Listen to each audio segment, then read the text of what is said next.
Justin Bieber. Front and center, Mama has to have a word with you.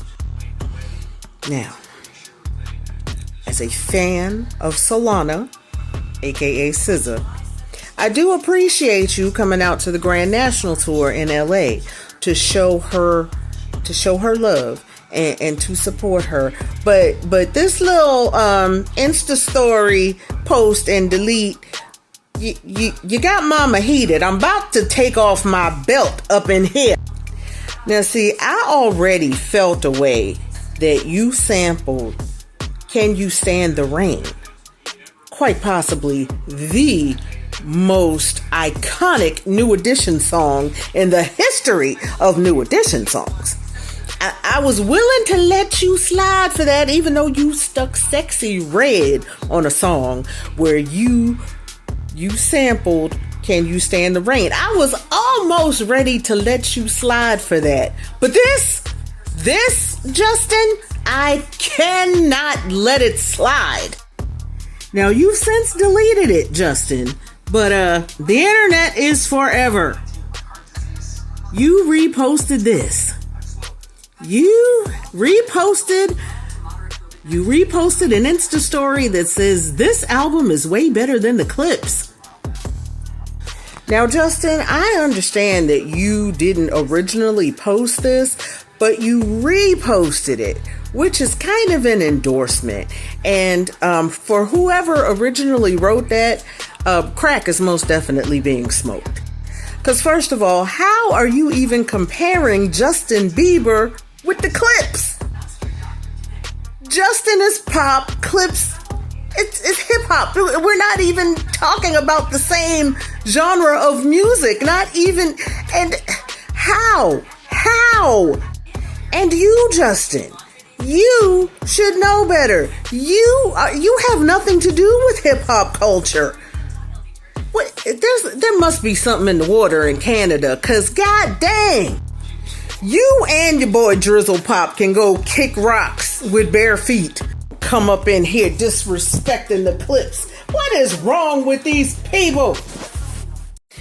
Okay, and while I'm on the subject of Canadian crash outs, the guy who wants us to think that he is so unbothered, he keeps on showing that he is, in fact, very much bothered. Now, a year after the beef, yes, Kendrick performs Not Like Us at the Grand National Tour. But other than dropping the Say Drake, I Hear You Like 'Em Young, that's like literally the only time he mentions Drake the whole show. The rest of the show, he's doing his hits, he's connecting with the crowd, he's out there having fun, SZA's out there having fun. Like, literally, other than performing Not Like Us, which, why wouldn't he? It was his biggest hit of 2024. He's not mentioning Drake, not mentioning the battle. It's, just vibing with the fans, doing his hits, having fun. But the Canadian crash out, on the other hand, not only is he still on stage insisting that he's unbothered. I saw a clip from last night's performance, which was night 2 of Wireless Festival. He was up there like, did y'all think you could really take out the boy? Really? You seriously can't convince people that you are unbothered when you are doing backflips and twisting yourself into a pretzel to show people just how bothered you actually are. Now, on the Australian tour that he ended up having to cut short because he couldn't even give the tickets away, he comes out with the bullet holes in the hoodie and the smoke coming out the back like, yeah, they tried to take me out, but I'm still standing. Which, if it was really going to work, he should have had the smoke coming out the front to show that the bullets bounced off, not went through him. Like, he didn't think that out very well. But this time he's on stage, he had that little rant where he's like, did you really think they could take out the boy?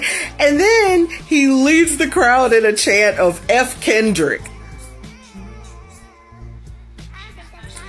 Now, may I add that on the Grand National Tour, even though the crowds have been going freaking bananas when Kendrick does Not Like Us, they, other than, again, saying Say Drake, they don't mention his name. They weren't up there yelling F Drake. At the end of the song in Toronto, they were saying one more time.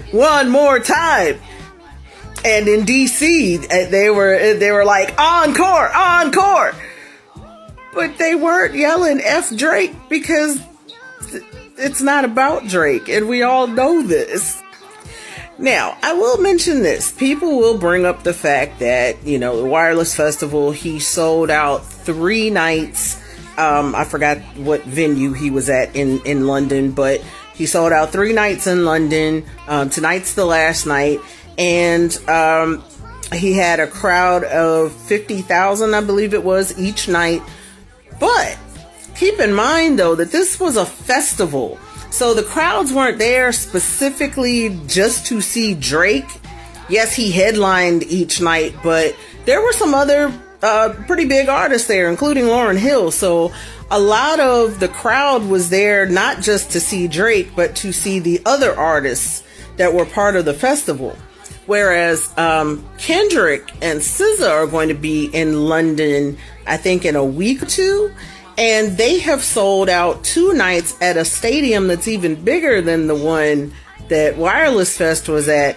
And those 2 nights have sold out. And if you combine those 2 nights, they still got more folks than the Wireless Fest. And they are specifically there to see Kendrick and SZA, because this isn't a festival type thing. It's Kendrick and SZA. So, just another swing and a miss for Drizzle Pop, the Canadian crash dummy.